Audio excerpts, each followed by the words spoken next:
I do think that it's an interesting time in creativity because these are tools, right? Like, I like to think of it as Adobe Creative Suite. Like, would you be a graphic designer and not learn how to use Adobe Illustrator? Probably not, right? And so there's these new set of AI tools now that exist for all of us that are making stuff, and it can make the process easier. But it doesn't have to mean that we consult AI as the creative expert with the creative taste. And it's so interesting because I think that, especially early on, it kind of seemed like creatives and artists were going to be safe. I remember those times.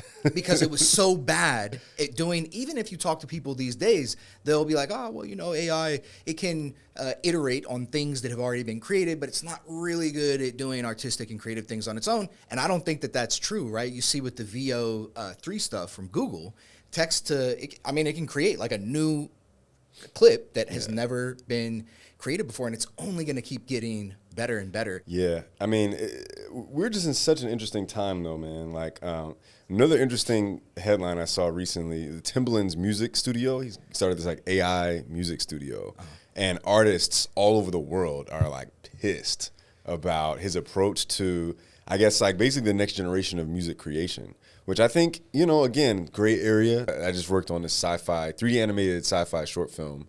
And I use like Midjourney, which is like a photo generation tool, Runway, which is like a text to video tool or a photo to video tool.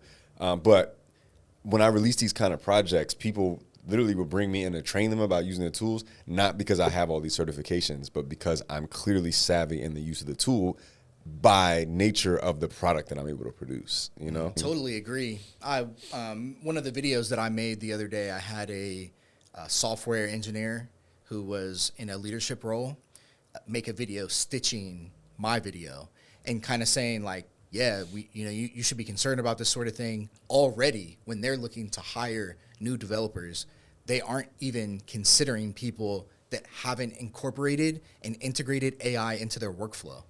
This is something that you and I perhaps have in common. I'm really interested in like correcting my errors and my mistakes and my ways of thinking. So that's like AI as an intellectual sparring partner or challenger, right? Which is, I think, something that we both appreciate in our regular conversations, like discourse and debate. And so now we kind of have this like debater on command. Like some of the posts that you put out are pretty fire.